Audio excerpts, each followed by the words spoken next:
Hello, I'm bewtween and welcome back to the Facecam video. That's right, I'm alive here in the flesh one more time, or at the very least someone has made a very realistic bewtween mannequin or marionette that they're moving like this to make the hand motions work. But either way, I'm here today to talk about living in the United Kingdom. This is something I realize most of you actually haven't experienced because according to my analytics, just 20% of my viewers actually live in the UK or England like myself, and 57% of my viewers come from America, and another quarter just live in other parts around the world, which means that you don't necessarily know what it's like to live in the UK. And there's a lot of things that I've realized through traveling, through speaking to American friends and stuff like that, that have just been massively different in other countries, particularly in America, that I figured I would compare against and let you know why it's different and how it's different and why that's clearly better in today's video. So here's what it's like to live in the UK/England/London. Hopefully you all do enjoy the video. You can like it if so, because it helps out the channel a lot and feeds the wife and kids. That's right, if you don't hit that button, the wife and kids will die. Do you want that? I don't think you want that. So I don't even know how important likes are on YouTube, by the way, but let's not take the risk, okay? Let's just not take that risk. Let's just instead talk about living in the UK. So again,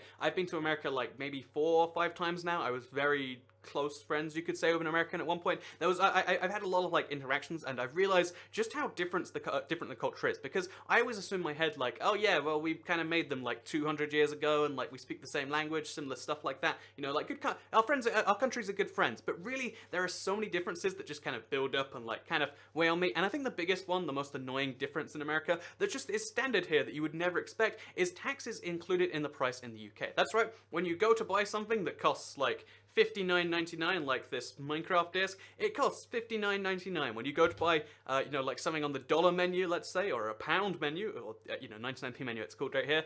You know what it costs when you go to the counter? It costs 99p. This is something that is apparently mind-blowing for Americans, where like the price something says it is the price you pay. Because in America, if you don't know, there's various levels of tax that are added, which means that if something costs $1 on the dollar menu, like it's supposed to 99p or something, instead it's actually, oh yeah, it's $1.09. So if you want to pay in cash, you just got to bring like a bunch of random change, because it's always some random percent, like, oh, it's 9.35% added on top of that to make things nice and easy. So you've got to know like the mental maths to like take like $16 and be like, oh, 9% of that, what is that, like 90 cents plus, it's just really tricky to do that. And that's a thing that's just standard America, like, oh yeah, well, you add in like some percent for tax, and then also it's not only that like taxes included in the UK and you just expect that, it's actually higher here, by the way. I think it's 20% VAT right now, but even though like it's higher and it's been included in the price, and that's easy enough, like, oh yeah, that's what you do. So when you pay for something that costs £10, it costs £10 instead of £10.90 if it was a 9%, I guess £10.93 if it was a 9.3% tax. But not only that, but the other thing about the price that really gets me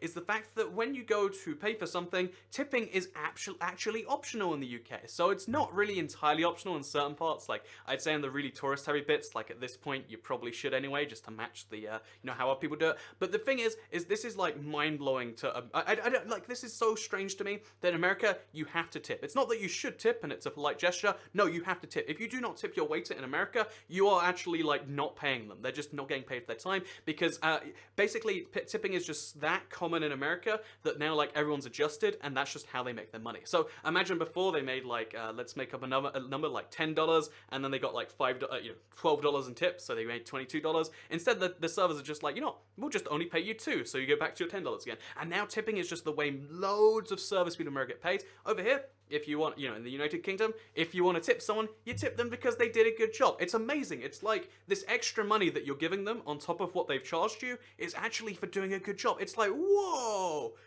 You mean that when you give them money that is entirely optional, it's not just because you are obliged to not starve this person, it's actually a thing you do to tell them they did a good job. Wow, that's a crazy thing. And yeah, tipping is a way to tell someone, good job there, instead of, oh, if I'm not giving this to you and therefore you did the worst job in the world. And even then, it's terrible. My point being is things cost what they cost in the UK, and this is apparently not standard.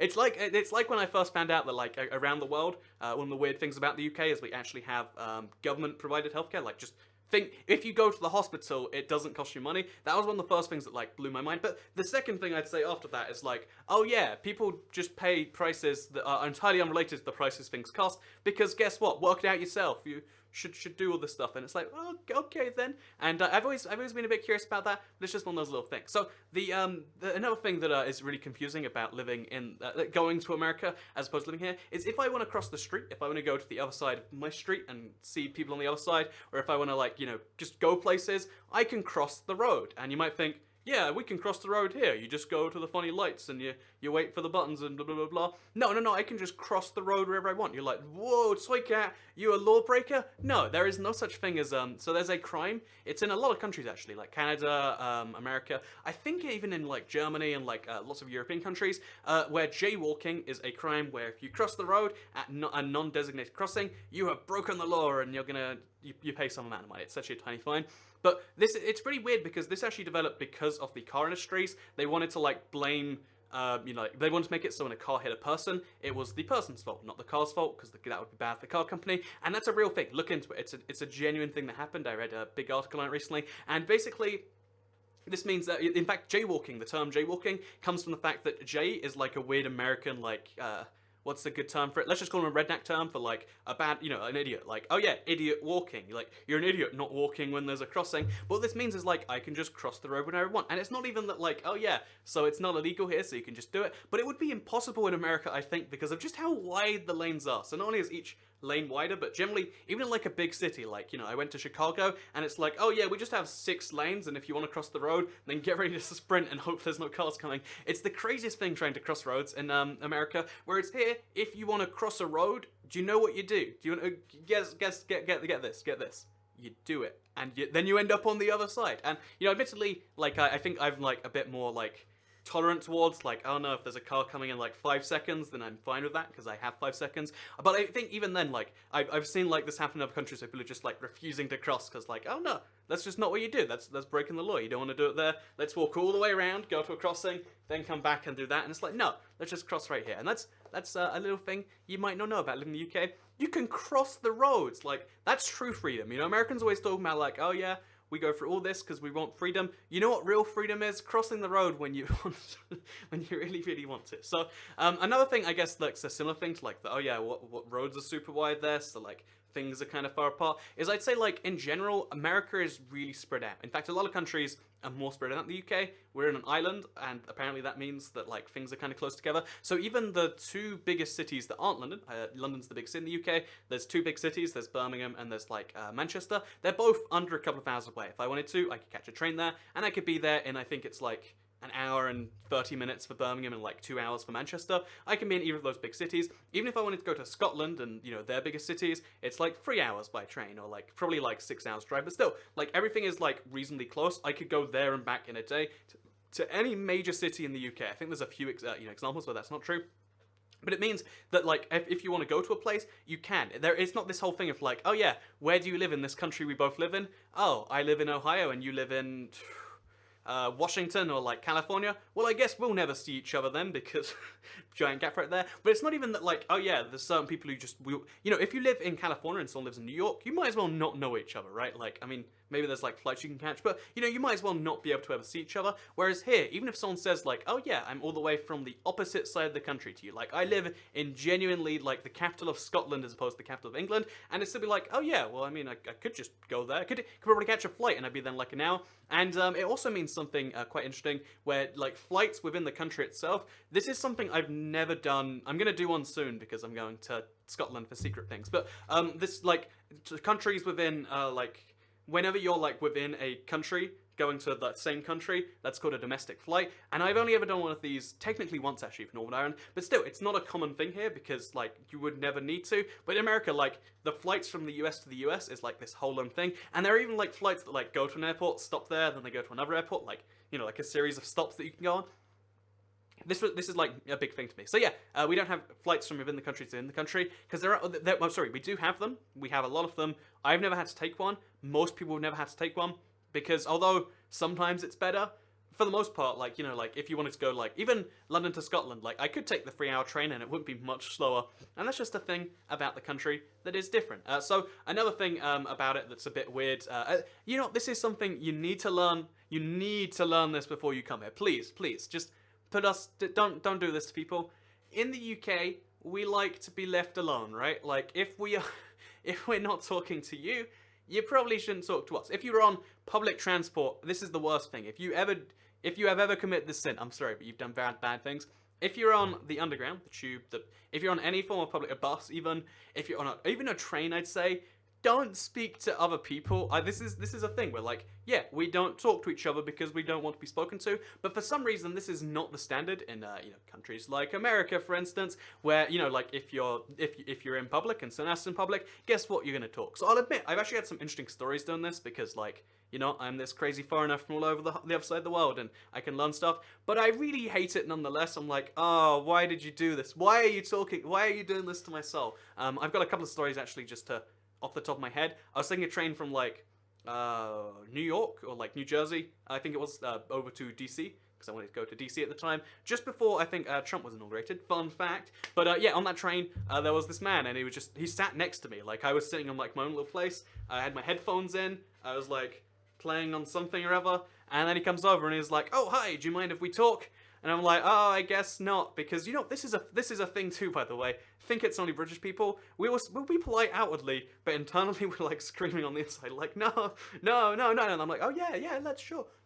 What's going on?" And then like his line of conversation is like, "Oh yeah, well I'm from Pakistan originally, and this and this and this." And I'm like, "Oh, I'm from London." And he's like, "Oh yeah, did you know there are lots of Pakistanis in London?" And we're like, I guess there are some of them. This is a high class conversation we're having right now. And also though, I actually did have a really good conversation with like, I went on like this winter train. Apparently it only started like a year ago. So I went on one of the first ones back. It was from like Denver to like some ski mountain or something. And I spoke to a man named Bill, and he's just like, "Oh yeah, well I'm from there, and I can explain this and this to you." And he was like, "Oh yeah, we just do this for each other." It's like, that's a thing. And my point being, with all these weird things, is leave British people alone. I mean, even if it's like sometimes good, a part of me is still like, oh god, whenever I go anywhere, there is a chance people will just speak to me, and I have to speak back. That's terrifying. But in Britain, it's just like, yeah, chill. We're not gonna do that. We'll leave you be. You leave us be. It'll be fine. I don't know how that's such a different thing, but that is like a real part of British culture. Like, leave us alone, please. We'll be polite if you don't, but we'd like it if you did. Maybe that's just me though. Maybe that's a thing. So there's a bunch of things I could continue talking about in this video. Like I could just go on for like hours about this, but just to very briefly mention it, we don't have guns here. We don't have garbage disposals here. Like, well, we do have guns, but like I have a friend who has guns actually, but like you have to get a license, and you have to have a reason, and you have to own a certain amount of land, and then you have to get checked every now and then. Like when people say there aren't guns in the UK, they're being facetious. We only got rid of them properly like 20 years ago or something like that. And we actually did get rid of them, by the way, but we only got rid of them like that much all that time ago. But even though there are guns in the UK, not really, right? You don't expect just to be like, oh yeah, and this man, he has a giant assault rifle on his side, because that's the thing you get. So guns, garbage disposal. What the heck is that all about? Okay, no. This is bigger than the talking thing. Like, if you remember one thing, what is garbage disposal? The fact that this is always in horror movies too. That's how you know it's terrifying. There is just your sinks aren't sinks. They're sinks with blades in them that like and cut stuff up. What is that? Like, why don't you just have a bin? Like, I mean, sorry, a trash can. But why don't you just have like a place to put your stuff in? Why do you have to dunk it down the? So basically, yeah, we don't have magic machines in our sinks that chop up your hands if you accidentally leave it in there. Really good stuff, that is. There's the food is a lot healthier here in general because like there's been like laws to slowly reduce it.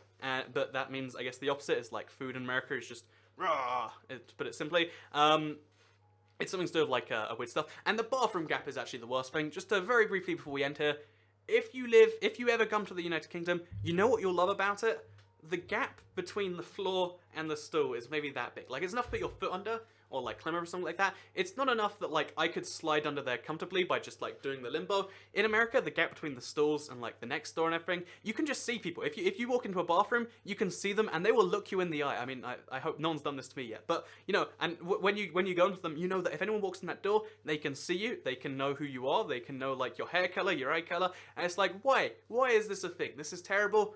Fix your stuff, America. So there you go. There's differences between living in Britain, the United Kingdom, England, London. That's like in order the places I live, versus living in America or versus living in like continental Europe, I guess, based on my experiences. It was mostly about America, but maybe you learned something about the UK where you realize it's great. Because honestly, you know what's amazing? Paying the right price for stuff, being able to like cross roads when you want, being able to just like not be spoken to if you don't want to. That's crazy, right? Oh, it's the worst with stores, by the way. But all these things, the fact that our, like, our sinks aren't horrific, machines that, like, gobble your hands up and, like, put your whole body in. I'm just saying, country's pretty good, and you'll like it if you ever come here. If you like those things. So I hope you did enjoy today's video.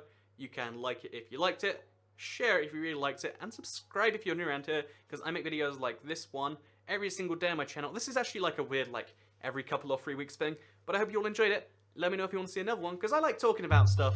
That's what I do here in this mystical blue room, and I hope you enjoy it as much as I did. So goodbye.